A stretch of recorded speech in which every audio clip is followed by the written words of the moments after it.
सिद्धिविनायक मंदिरासाठी आता रवाना झालेले आहेत। आज त्या सिद्धिविनायकाचं दर्शन घेणार आहेत आणि त्यानंतर चैत्यभूमीकडे देखील जाणार आहेत आणि मग मंत्रिमंडळाच्या बैठकीसाठी उपस्थित राहतील।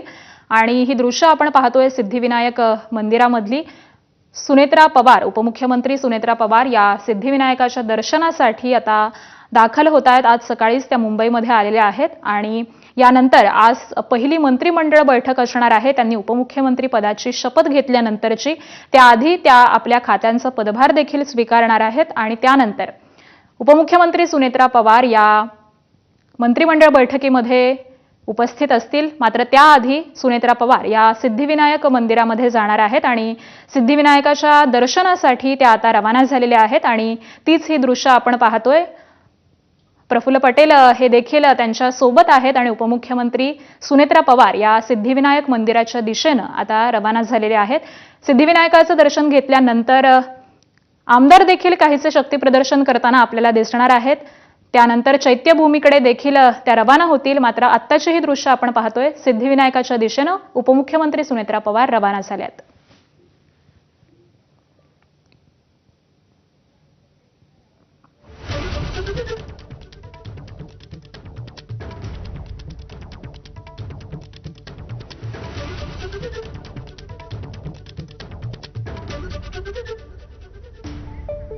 आणि या संदर्भातले अपडेट जाणून घेऊयात। आमचे प्रतिनिधी निलेश बुधावले आपल्या सोबत आहेत। निलेश, सुनेत्रा पवार सिद्धिविनायक मंदिराच्या दिशेने रवाना झालेले आहेत। या पुढचे आजचे त्यांचे एकूणातच सगळे कार्यक्रम कसे असणार आहेत? उपमुख्यमंत्री सुनेत्रा पवार आज आपला पदभार घेणार आहेत। तत्पूर्वी सिद्धिविनायकाच्या चरणी लीन होण्यासाठी आता सुनेत्रा पवार सिद्धिविनायकाच्या दिशेने जाताना आपल्याला दिसत आहे। त्यानंतर चैत्यभूमीला अभिवादन करण्यासाठी चैत्यभूमीला जातील आणि त्यानंतर पक्ष कार्यालयामध्ये सर्व आमदार बोलवण्यात आलेले आहेत। आमदारांसोबत चर्चा होईल, त्यानंतर अजित पवारांच्या प्रतिमेला अभिवादन होईल आणि त्यानंतर मंत्रालयामध्ये जात आपल्या पदभार घेताना आपल्याला पाहायला मिळणार आहेत। दुसरी महत्वाची बाब अशी आहे की आज संध्याकाळीच उशिरा तातडीने दिल्लीला देखील सुनेत्रा पवार रवाना होणार आहेत। उपमुख्यमंत्री पदाची शपथ घेतल्यानंतर पहिल्यांदाच सदिच्छा भेटीसाठी पंतप्रधानांच्या आणि गृहमंत्र्यांच्या जाताना आपल्याला सुनेत्रा पवार पाहायला मिळतील। अगदी निलेश, या दृश्यांमध्ये आम्ही पाहतोय उपमुख्यमंत्री सुनेत्रा पवार यांच्या सोबतच त्याच गाडीमध्ये प्रफुल्ल पटेल हे देखील दिसतात। अन्य कोणते महत्त्वाचे नेते आता उपमुख्यमंत्री सुनेत्रा पवारांसोबत उपस्थित आहेत का? याबद्दल काय अपडेट्स आहेत?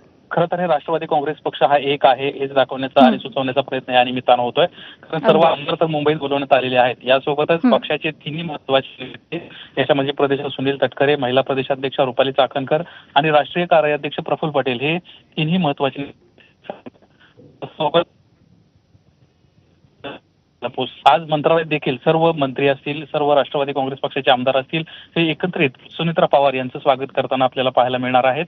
आणि एक प्रकारे राष्ट्रवादी काँग्रेस पक्ष विलीनीकरणाच्या पार्श्वभूमीवर एक असल्याचा दाखवण्याचा प्रयत्न या ठिकाणी होणार आहे। आत्ताची ज्या पद्धतीच्या सगळ्या घडामोडी घडत आहेत, मुख्यमंत्र्यांचा दिल्ली दौरा, गुप्त दौरा होता तो राष्ट्रवादीच्या संदर्भात असल्याची देखील चर्चा आहे। दुसरीकडे अमित शहा यांचं एक महत्वाचं ट्विट, ज्याच्यामध्ये राष्ट्रवादी काँग्रेस पक्षाचा ज्यावेळेस महाराष्ट्रामध्ये महायुती म्हणून एकत्रित निवडणुका लढत असताना राष्ट्रवादी काँग्रेस पक्षाचा उल्लेख टाळणं आणि तिसरीकडे महाराष्ट्रामध्ये विलीनीकरणाच्या जोरदार चर्चा असणं, या सर्व पार्श्वभूमीवर राष्ट्रवादी काँग्रेस बरोबर आहे। त्यामुळे सुनेत्रा पवार यांचा दिल्ली दौरा आज होणार आहे, तो देखील अत्यंत महत्त्वाचा असणार आहे। या सगळ्याच संदर्भातले अपडेट जाणून घेऊ। तुर्तास धन्यवाद निलेश या माहितीसाठी।